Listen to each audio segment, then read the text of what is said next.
Bienvenue dans le royaume intérieur. Je suis Julie Deka. Toujours un délice de me retrouver vers vous, mes amours, pour notre, peu importe le sujet. Et je dis vraiment, c'est un vrai délice. Aujourd'hui, nous continuons toujours dans notre lecture de Ta foi et ta fortune par Neville Goddard, le chapitre 5. Qui suis-je? Et voilà, donc la dernière fois, en fait, on a vu que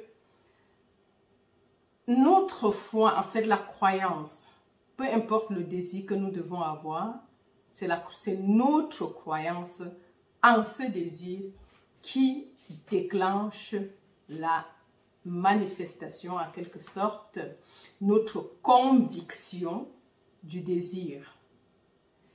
Et encore, on a vu dans l'un des épisodes que les désirs, nos désirs, sont la parole de Dieu. Et comme la parole de Dieu se manifeste toujours, en réalité, ce désir, c'est ce à quoi nous croyons qui finit par se manifester. C'est ce que nous avons vu. Et ceci nous apprend en fait à transformer, ou bien, même pas transformer ici, parce que quand je dis transformer, c'est comme si, non, à pouvoir vivre dans la pleine conscience de nos désirs, ou pas de nos désirs, mais nous devons être conscientes de nos pensées. Parce que si nous, pour renouveler nos pensées, comme Paul l'a dit dans l'épître aux Romains, quand il dit « Ne vous conformez pas au siècle présent, mais soyez transformés par le renouvellement de votre conscience, de votre intelligence. » Et avec quoi nous renouvelons notre intelligence? Exactement, c'est avec des études comme ça. C'est avec ce genre d'enseignement que notre intelligence est transformée, renouvelée. Et ce renouvellement de notre intelligence implique aussi, en même temps, le renouvellement de notre être, de nos relations vis-à-vis des autres. C'est en fait une boule de neige, en fait. L'un implique automatiquement l'autre. Et en plus, il a dit que tout ce qui est beau, tout ce qui est digne de louange et de confiance, et d'honneur, soit l'objet de vos pensées chaque jour. Bon, en fait, vous voyez que, où tu vois, à l'époque, quand on prêche ces choses, mais on ne s'en rend pas compte jusqu'où leur portée. Et puis, c'est parfois des choses que, dans l'église, du moins, quand j'y étais encore, ou bien, peut-être j'y suis toujours, mais c'est d'une autre façon en fait, parce que je suis l'église en fait. C'est pas dans un bâtiment, mais je parle de l'église institutionnelle. C'est parfois des passages où on passe très vite. Et bon, on va aller prendre des paroles autrement où on veut le mérite. Mais nous savons que nous vivons par la grâce, c'est pas par le mérite. Et à chaque fois que l'homme a essayé de mettre le mérite, ça peut même être de très bonnes leçons de morale. Mais leçons de morale ne nous aident pas spirituellement à avancer. Bien sûr, la leçon de morale dans la société, oui. Mais ça nous sert quoi cela? À mon âme, si la société est bien et qu'à la fin, je n'avance pas. Vous voyez? Et ça, c'est des choses qu'il faut comprendre. Ça, c'est des situations que nous devons appréhender, que nous devons mettre en exergue.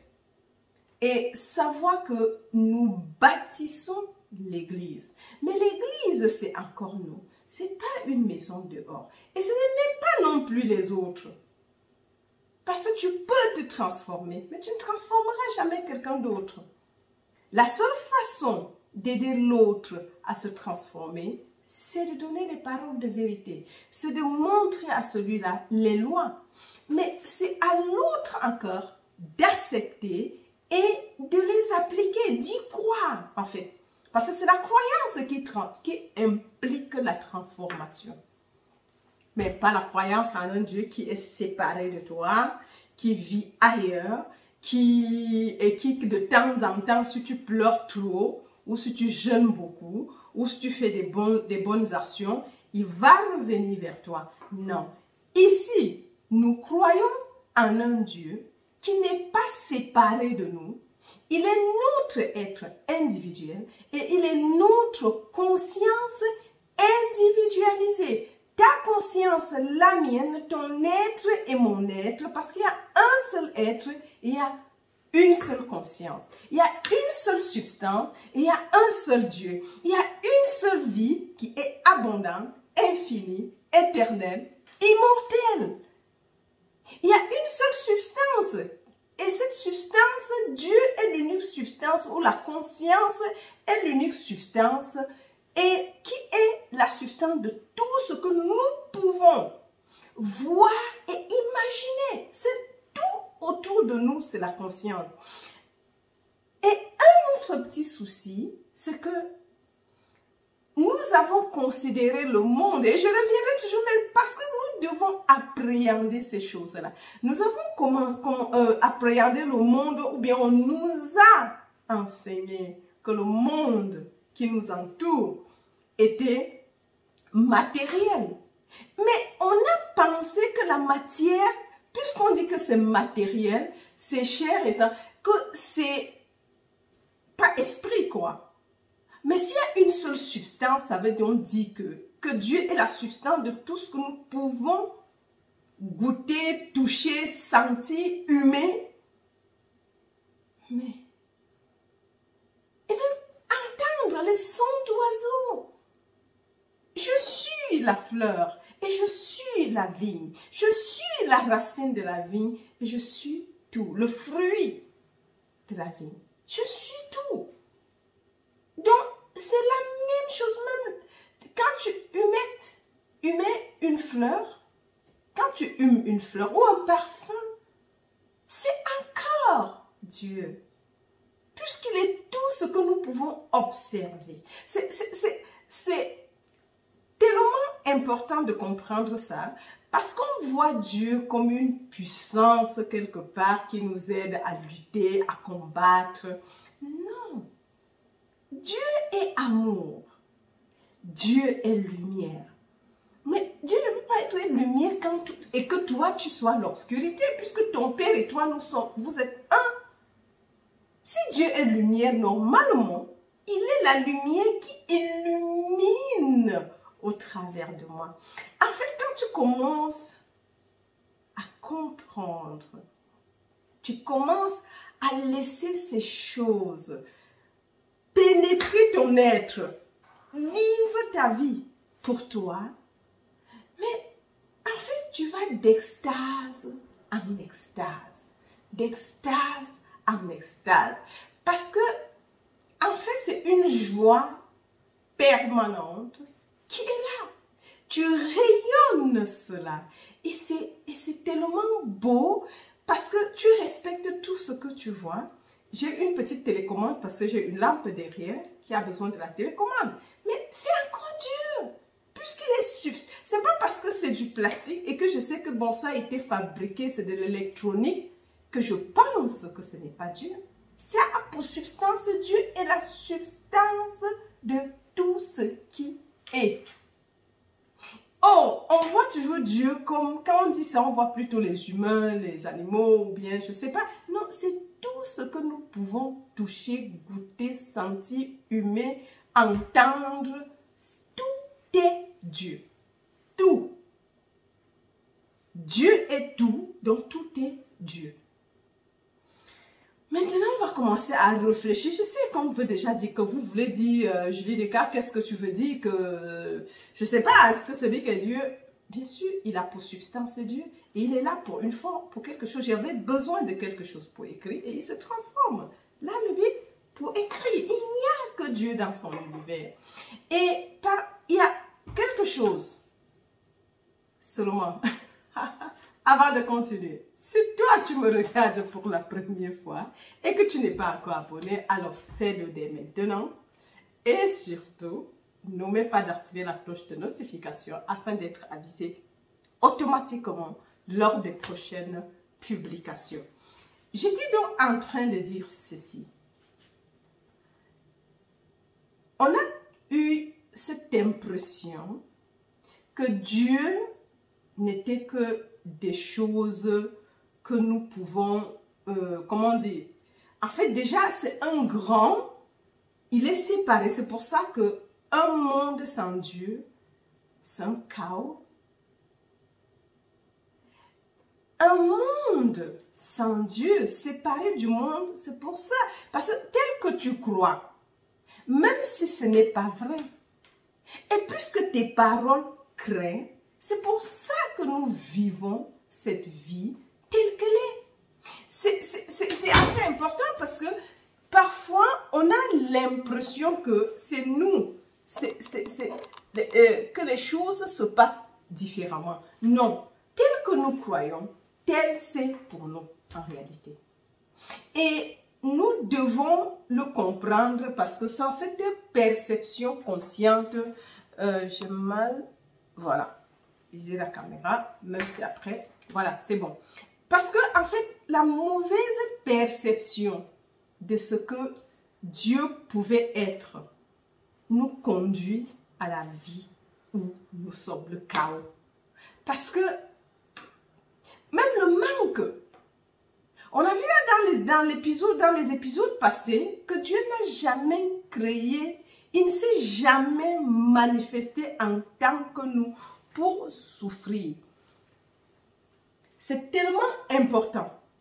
Parce que si on n'appréhende pas ça comme ça, on va penser que, oh my God, en fait, j'essaye la bonne position. Voilà. Donc, c'est assez important parce que un monde sans Dieu, et puisque tu penses que tu crois en ça, c'est ainsi ta vie.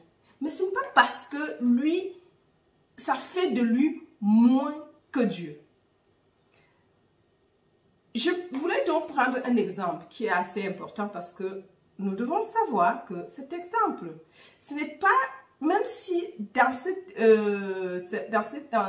dans l'histoire ou bien cette petite anecdote chinoise, c'était chinois, ce gourou qui a vécu, a servi Dieu et au moment de rentrer, il était sûr qu'il partait au paradis, bien sûr, parce qu'il a tout respecté selon lui. Il arrive au ciel, il meurt, il arrive au ciel et il toque. Et une voix qui demande, qui va là?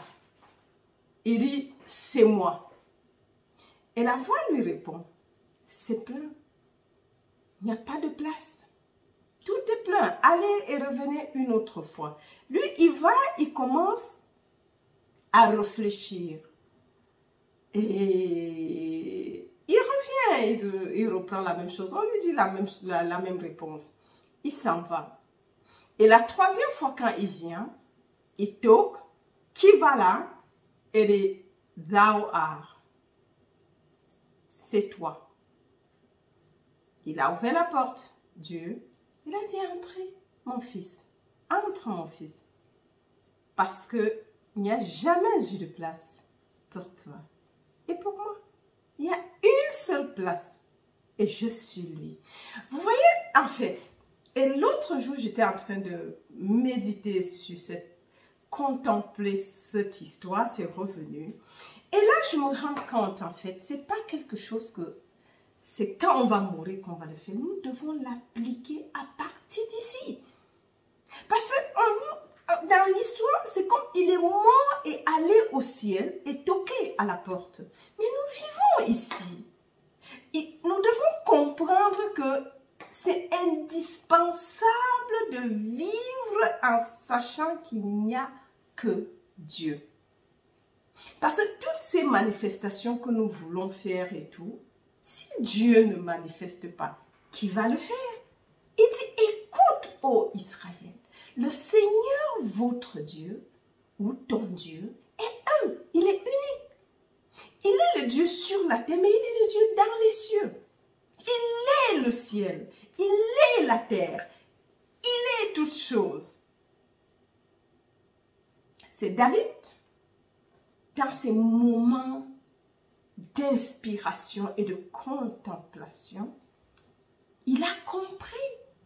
Il dit, mais Seigneur, où irai-je sans te trouver? Même si je fais mon lit dans les ténèbres, toi, tu vas te transformer. Là-bas, ta main va m'attraper. Et ces ténèbres se transformeront en lumière. Même si je me retrouvais soudainement en enfer,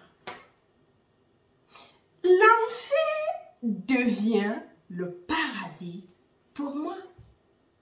Donc, en fait, nous voyons à quel point David vivait cette vie de contemplation.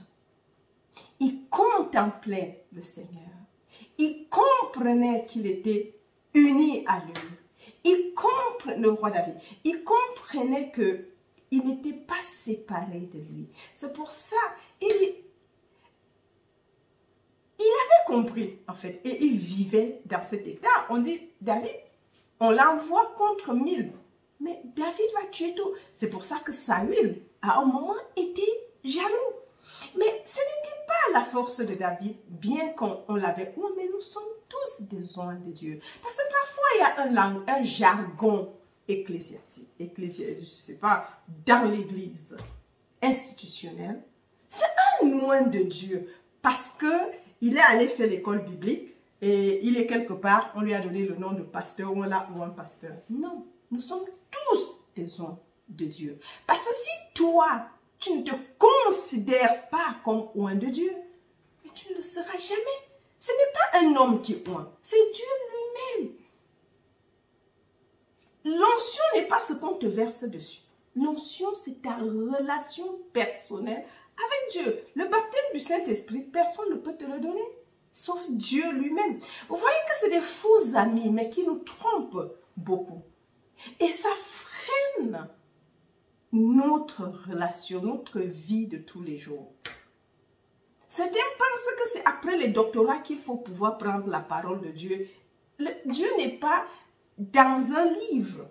Bien que c'est important de lire le livre, pardon, désolé.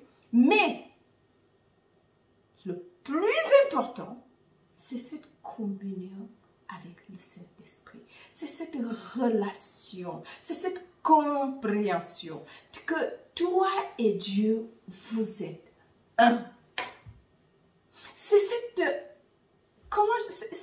ton interaction avec cette vérité. Parce que si Dieu est l'unique, il ne peut pas être séparé de toi. Et ça, c'était le commandement qu'on avait donné aux Israélites.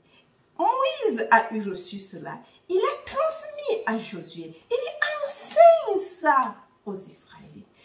Quand ils sont à table, qu'ils s'entretiennent de ces propos, qu'ils enseignent cela à leurs enfants, qu'ils font ça comme des papyrus, ils collent sur leur frontal, qu'ils mettent ça comme bande sur la main pour se rappeler de ça. C'est-à-dire, c'est le plus important. Maîtrise tous les livres que tu veux, toutes les théories et les principes que tu veux. Mais si tu n'as pas une relation avec toi-même, avec le Dieu, tu n'as pas compris que Dieu et toi, vous n'êtes qu'un. Parce qu'il n'y a que Dieu. Ce n'est pas que vous êtes un parce qu'il y a tout. Non. Toi, on t'a appris que tu étais toi et que tu étais séparé. La dualité. La vie dans les deux pôles. Le bien et le mal. Les deux opposés. Mais quand on va comprendre, parce que c'est à nous d'appliquer, et ceci n'est pas dans les dires et les écoutes, non, ce n'est pas dans les... Nous devons pratiquer cela chaque jour. D'où le principe de l'amour du prochain. Aime ton prochain comme toi-même. Parce qu'il n'y a pas ton prochain et toi, il n'y a que toi, il n'y a que Dieu, en fait, manifesté, exprimé en tant que toi, mais manifesté et exprimé en tant que ton soi-disant prochain. Parce qu'il n'y a que Dieu. Si nous comprenons cela, si nous appréhendons cela, mais je crois que la vie serait facile. Et il n'a jamais dit, aime ton prochain comme lui aussi il t'aime. Ça, ce sont nos théories. Tu vas aller des théories, tu vas aller dans YouTube, que ce soit TikTok, que ce soit... Et si quelqu'un ne t'aime pas, balance-le. Mais ce n'est pas un principe spirituel. Aussi longtemps que tu vois l'autre séparé de toi, il y a un problème. Et c'est pour cela qu'il y a un problème. Tu viens déjà avec les défenses, les ceci, les cela. Mais on nous a dit, pourquoi on insiste sur l'amour? Parce que l'amour est le solvant. C'est le plus grand solvant dans l'univers tout entier. Parce que tu ne peux pas aimer en même temps. Pas aimer de la manière qu'on nous a appris à aimer. Je crois qu'il y a un des messages de Neville qui parle de... quel est le titre du message? En fait, il parlait des gens qui sont là, ils rigolent avec toi. Ah, mais sois les bienvenus. Oh, mais c'était beau et tout. Mais dans cette il dit, quel ceci, quel cela. Et enfin, en fait, ce qu'il dit pour paraître ne correspond pas à ce que lui ou elle pense dans son cœur. Mais l'homme, qu'est-ce qui compte en fait? C'est ton sourire jaune ou bien ce qui est dans ton cœur qui prévaut. Mais bien sûr, c'est ce que tu crois et c'est ce que tu penses. C'est pas ce que tu fais pour tromper l'autre. Et en d'autres termes, qui est-ce que tu trompes? C'est l'autre ou tu te trompes toi-même? Bien sûr, il n'y a pas d'autre. Il n'y a que Dieu. Vous voyez, il y a des principes.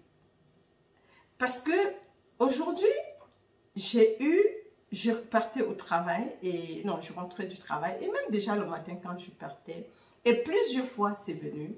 En fait, la Bible, c'est tout un grand livre.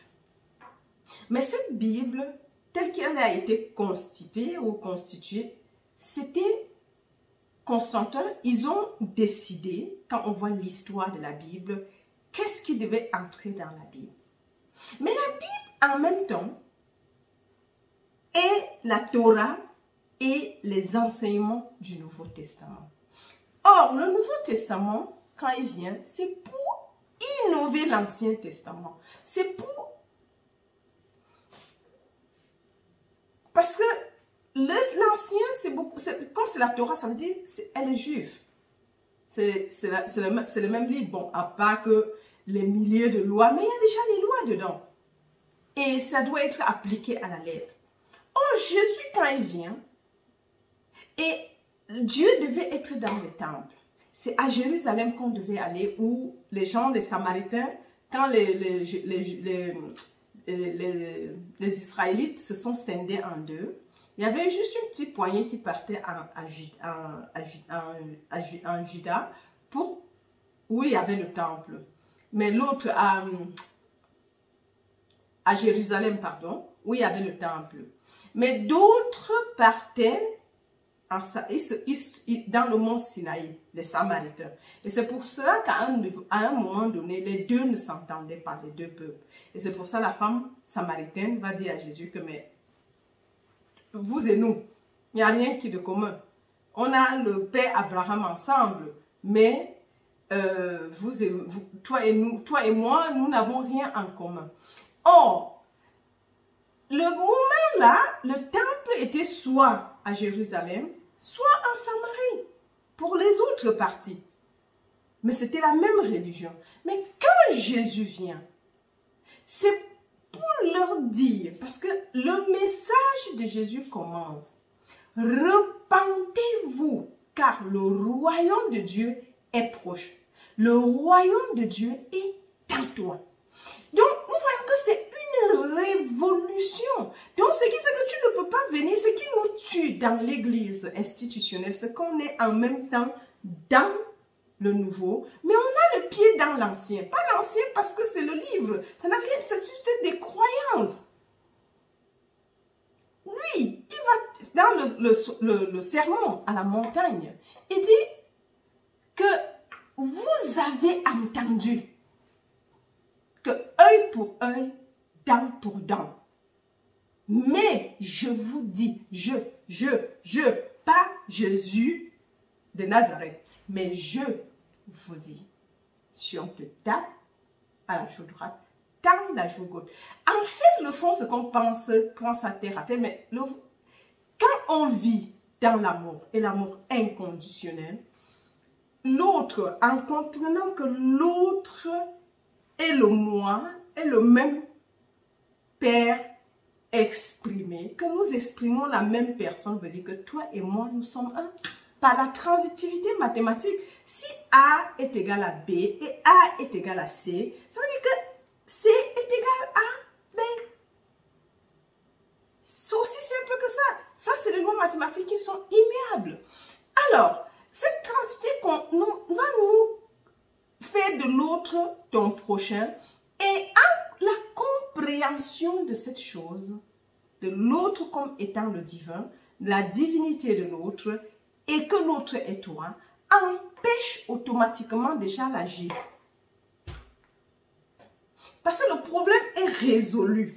Si tu reconnais l'autre tel qu'il est, en vérité, tu ne peux que recevoir de lui ce qui est réel et bien. Ce que tu as sémé, c'est ce que tu vas recevoir. Donc, en fait, c'est vrai que je voulais lire, mais c'est encore là. Mais c'est des petits trucs que nous devons comprendre parce que le tout n'est pas de lire le livre, que ce soit le livre ou la Bible, parce que lui, c'est la manifestation. Mais de l'autre côté, nous devons comprendre, le plus important, ce n'est pas dans la manifestation, mais c'est l'interagissement. Qui sommes-nous? Comment nous fonctionnons, en fait? Parce que même la Bible parlant, mais ça a été un peu tellement dilué que finalement la quintessence du message n'est pas tellement toujours appréhendée. Donc, si on comprend bien, et ça je dis, mais, ah oui, mais c'est vrai. Et je méditais, parfois quand je vais au travail, bon, je prends pas la voiture, donc quand je suis assise, même dans la voiture, au volant, je réfléchis. Parce que ce n'est pas toi qui conduis. Si tu laisses l'esprit conduire, il va mieux conduire que toi, en fait. Et je vais vous raconter une petite anecdote. Ça m'est arrivé. Je ne sais pas si j'ai déjà raconté ça. Un jour, je suis allée à Paris rendre visite aux membres de la famille. Et j'étais seule dans la voiture. Généralement, je n'aime pas prendre les gens quand je voyage. Et quand j'ai amorcé l'autoroute, et comme Paris-Luxembourg, c'est tout droit, il n'y a pas de tournant. Le seul tournant, c'est quand j'arrive, c'est après 200 km. Et je crois que je me suis endormie au volant. Hein. Et il pleuvait. Si on me demande qu'est-ce que j'ai traversé en route, les plus de 200 km, la ligne droite, et j'étais peut-être à 200 à l'heure, je ne pourrai jamais vous dire. Je me souviens seulement qu'à un moment donné, c'est comme si je me suis réveillée et que je me suis rendu compte de l'ampleur de la pluie. Et j'ai pris peur.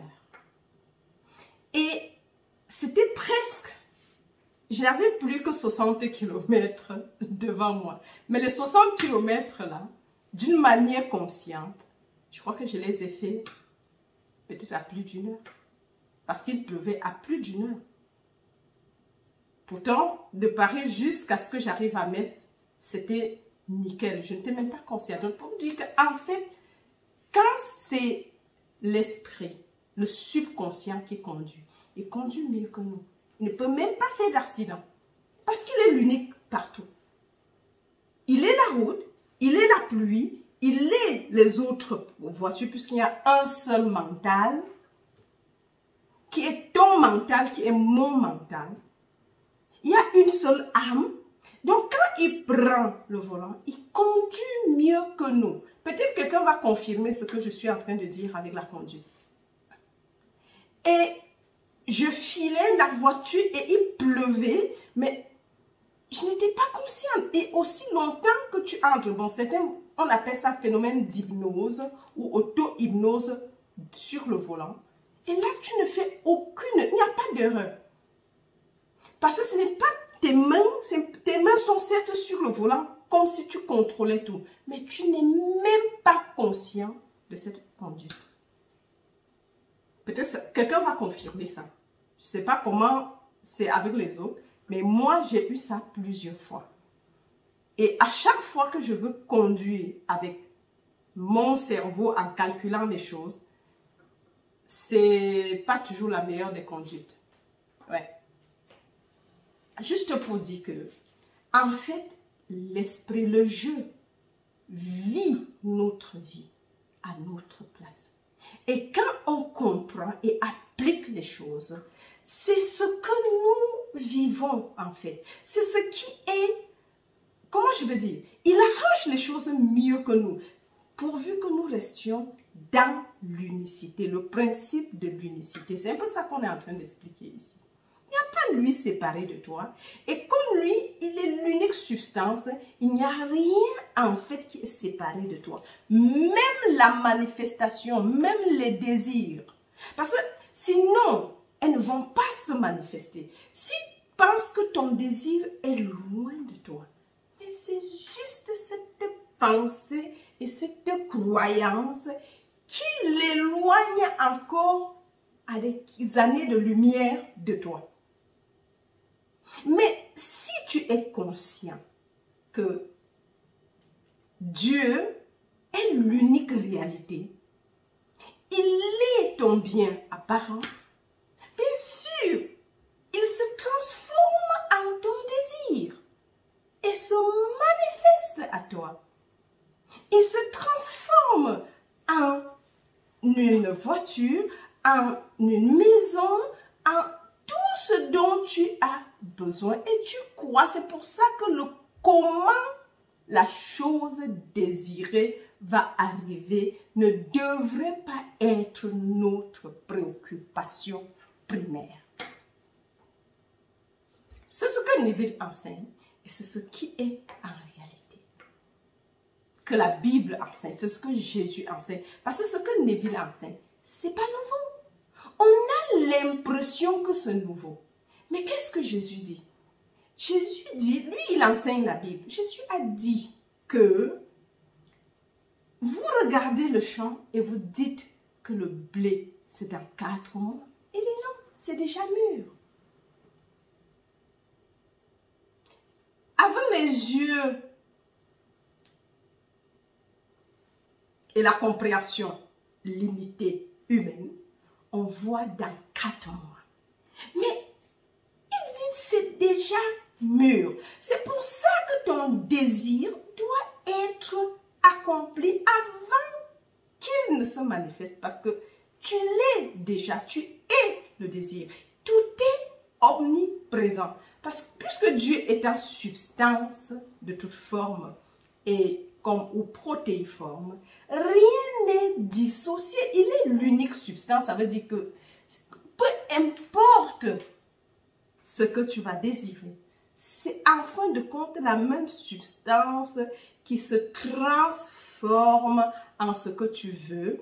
Mais pour que toi, dans ta conscience humaine, prennes sans avoir peur, ça passe par toujours lui, puisque l'autre c'est toujours lui, mais c'est le chemin propre à lui et non à toi, et arrive devant toi comme ton désir accompli. Donc il se manifeste et passe par des moyens qui sont... Parce que si tu trouves un étranger qui vient te donner quelque chose, parfois, tu peux prendre maintenant après ces enseignements. Mais je suis sûre que chez nous, là, la porte par laquelle je suis entrée dans le monde, on va te dire que c'est le femme-là.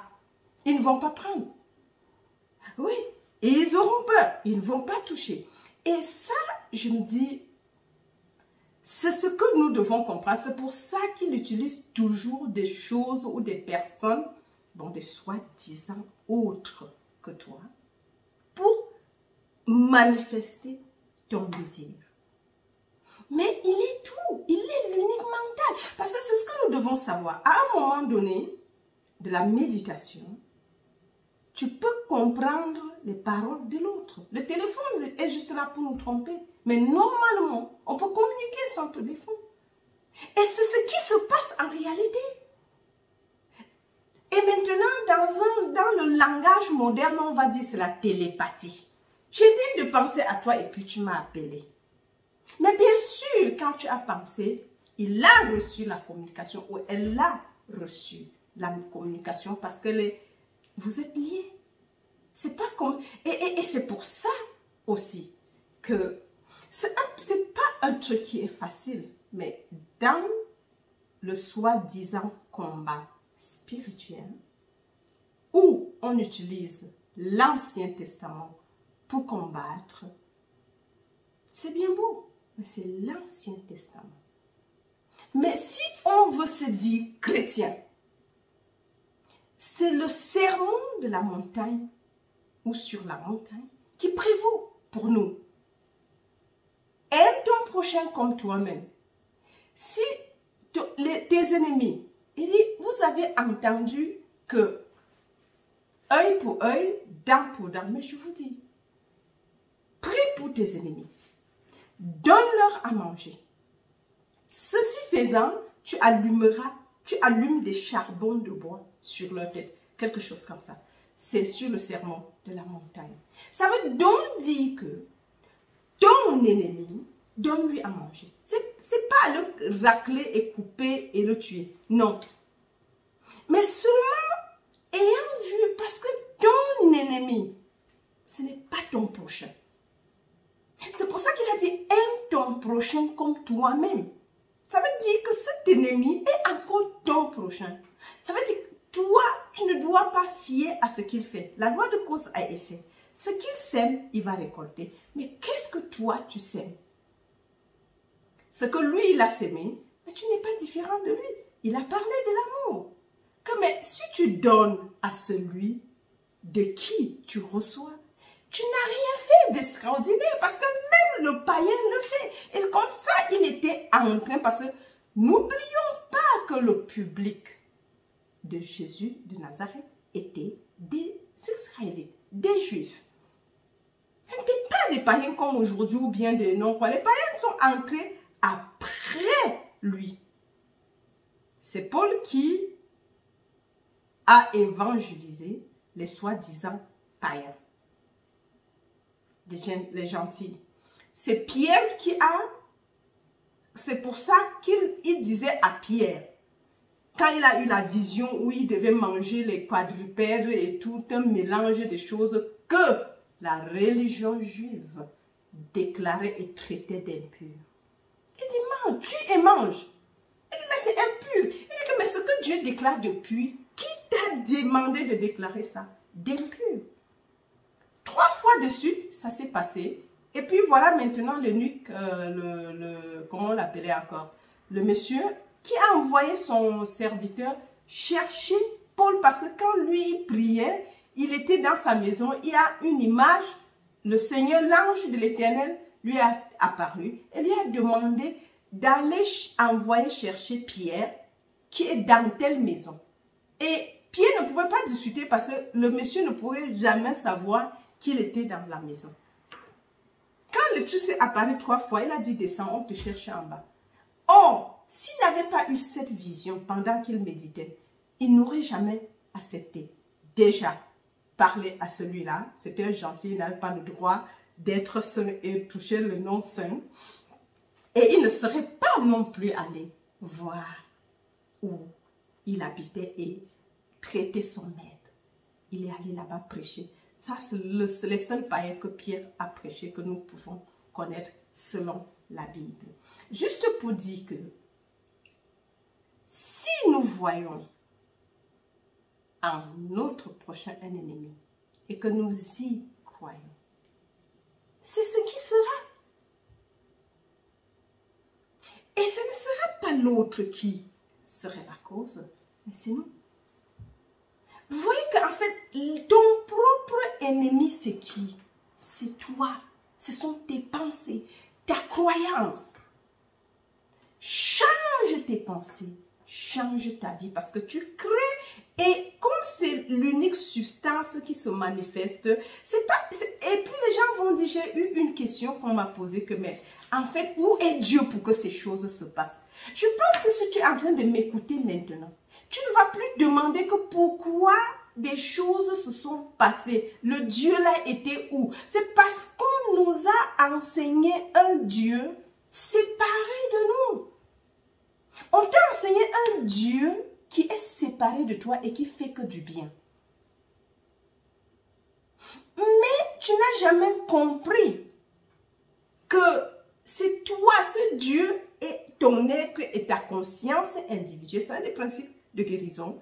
Et que tout ce que tu crois se manifeste comme ton monde dehors. Tout ce problème de conditionnement. Et là, si tu commences à comprendre, ce n'est pas Dieu qui a rendu ton oncle ou ta tante ou ta mère malade. C'est des croyances là-bas, puisque c'est le même Dieu. Il ne peut pas se tuer, mais seulement il ne peut pas t'enlever ce libre arbitre. Il faut que tu crois toi-même, que tu comprennes toi-même, que tu acceptes qu'en fait, il n'y a pas lui et toi.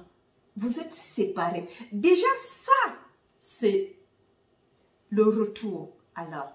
Ça t'amène, ça nous amène à comprendre, comment je veux dire, c'est le retour du fils prodigue, dis-je.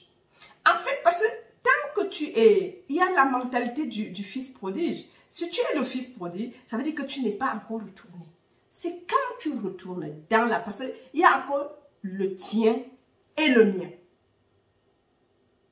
C'est comme ce gourou asiatique qui retourne à la maison. Et on lui demande, il dit que c'est moi. 3 fois de suite, il a compris qu'il y avait quelque chose parce qu'il dit, mais ça ne marche pas. Malgré ses enseignements, malgré tout ce que tu peux enseigner, nous devons arriver à un moment à comprendre que ce qui est vrai pour moi est vrai pour toi. Est vrai. Je ne dois pas. Parce qu'en fait, l'église, c'est tel que dans l'église institutionnelle, c'est que comme lui, il va à l'église tous les matins et appelle Dieu et prie, il pense qu'il est saint. Et il a maîtrisé les paroles et il apprend et il peut peut-être chanter des louanges à Dieu. Il est meilleur que toi. Non. Mais au moment d'agir, Dieu a dit à celui qui l'attendait qu'à chaque fois, tu as fait. Parce qu'il a dit, mais quand est-ce que je t'ai donné? Dieu lui a dit, j'avais faim, tu m'as donné à manger. J'avais soif, tu m'as donné à boire. J'étais nue, tu m'as vêti. J'étais malade, tu m'as soigné. Il dit, mais Seigneur, quand est-ce que je t'ai fait tout ça? Je t'ai attendu, tu n'es pas venu. Il dit, à chaque fois que tu as fait ces choses à l'un de ces plus petits, c'est à moi que tu as fait. Mais seulement on ne continue pas cette parole pour nous dire, puisque malgré que cet enseignement, cette parole, qui sont des enseignements et des révélations masquées dans cette histoire racontée, mais on croit toujours en grand à un Dieu qui est un mystère et qui vit dans une autre planète. Je ne sais pas, peut-être à Mars, à Jupiter, je ne sais pas où il est. Parce que moi, quand j'étais à l'église, je n'avais jamais su où il était. Je l'appelais toujours. Parfois, ça pouvait marcher. Parfois, ça ne pouvait pas marcher.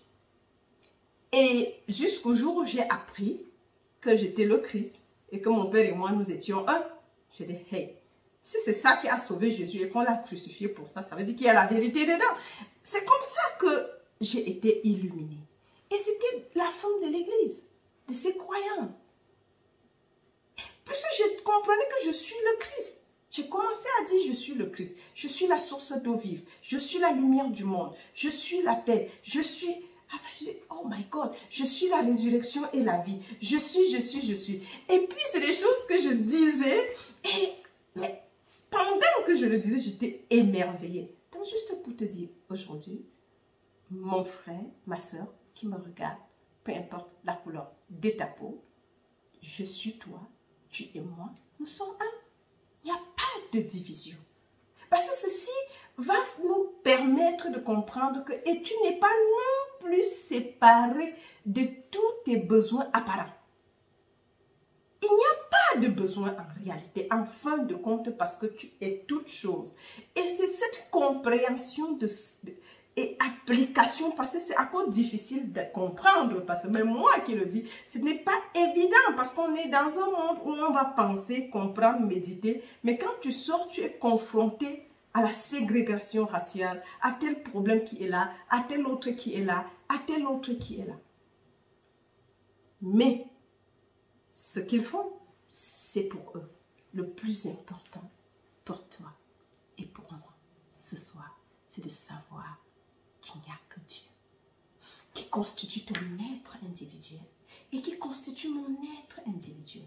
Comprenons que Dieu est la substance de toute forme. Il est l'unique mental. Il est l'unique être. Le seul esprit. Il n'y a pas deux esprits. Les autres vont dire l'Esprit Saint. Le diable le va. Non, c'est ces croyances qui nous séparent de notre héritage. On dit qu'il nous a donné de dominer sur la terre. De nous rendre en maître sur la terre, sa création. Et dans Éphésiens 2, nous allons voir et lire que absolument tout ce qui se trouve sur la terre, le monde, l'univers visible et invisible, les mondes présents et à venir, tout a été mis sous la domination du Christ que tu es et que je suis. Je ne sais pas si tu crois ou pas, parce que nous devons maintenant comprendre, ce n'est même plus encore une autre. Moi, je te traite selon mon degré de croissance, de conscience, de pleine conscience de qui je suis, parce que ce qui est valable pour moi, que tu crois ou pas, que tu sois hindou, que tu sois musulman, que tu sois qui, que tu veux là dehors dans n'importe quelle religion, ce qui est valable pour moi est valable pour toi. Le royaume de Dieu est à l'intérieur de toi.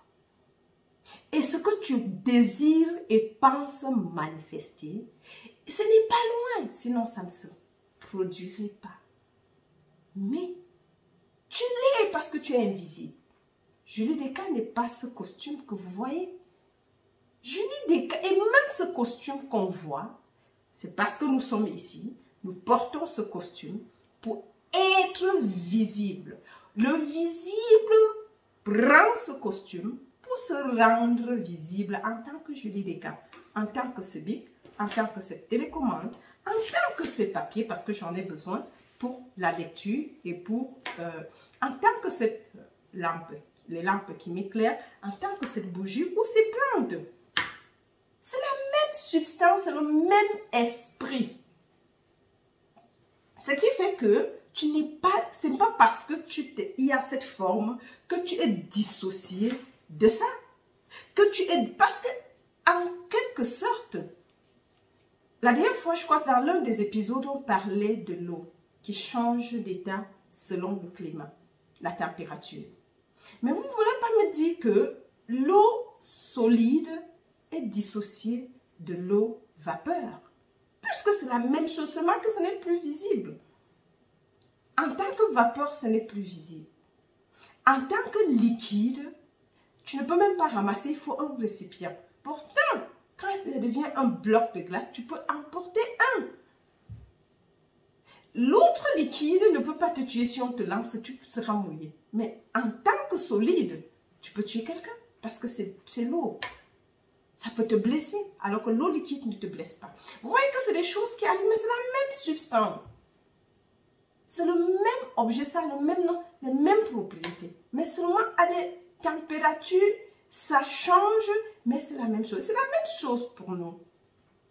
Quand on dit que quelqu'un est mort, c'est la même chose. Il a juste déposé le costume. Il n'est plus conscient de costume. Parce que Neville, dans un des messages, il dit que ce dont nous ne sommes plus conscients, pour nous libérer des situations, essayons de ne plus en être conscients et cela disparaît complètement. Donc, juste peut-être ce soir pour nous encourager que nous devons comprendre que nous sommes interconnectés.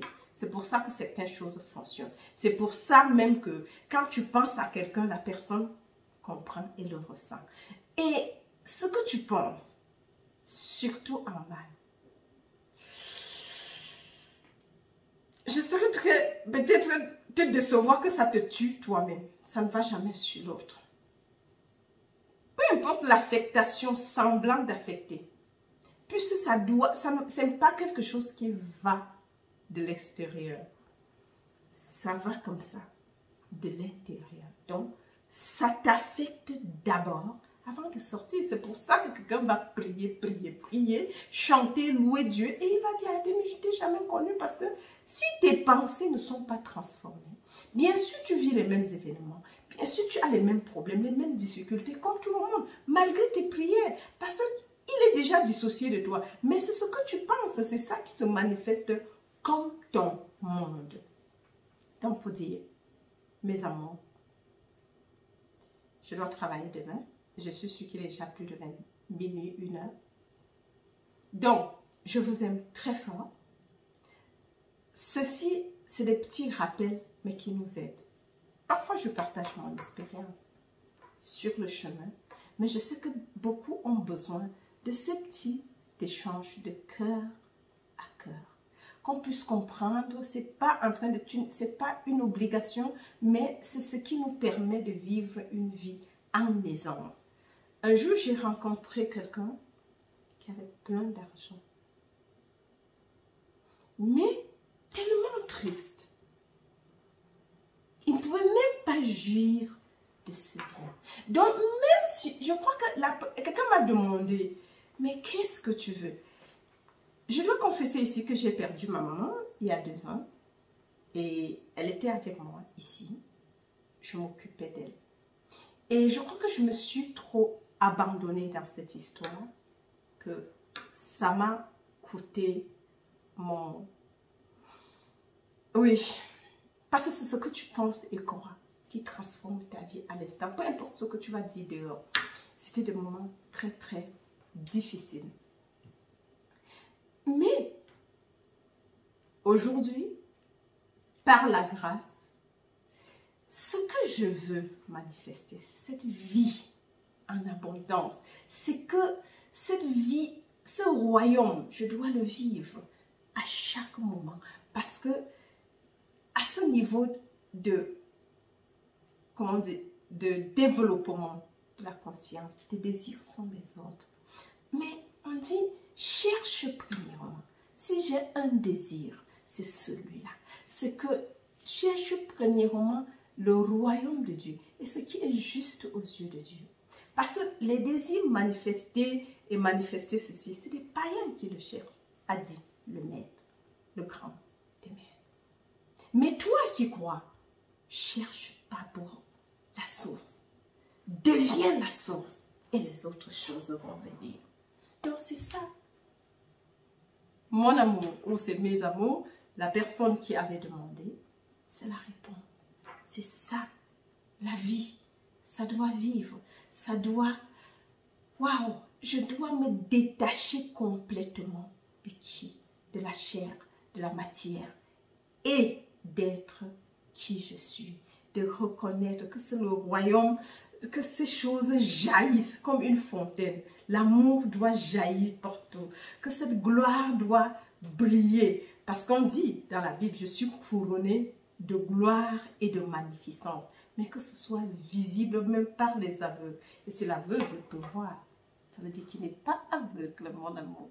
Allez, donc, comme je dis, on fait le grand cœur. Je vous aime très très fort. Et bonne nuit si tu dors déjà. Et sinon, bonne écoute tout à l'heure. Et bye bye. Alors, si tu me regardes pour la première fois, comme je dis, si tu n'es pas encore abonné, clique sur le bouton à côté et abonne-toi. Et surtout, ces petites révélations, les partages, la vie personnelle. Partagez tout autour de vous. Partagez aux gens qui ne croient pas encore, qui pensent que Dieu est séparé, qui se demandent pourquoi j'étais telle chose et que les autres, ceci. Où est le Dieu? Non, Dieu, c'est toi le Dieu.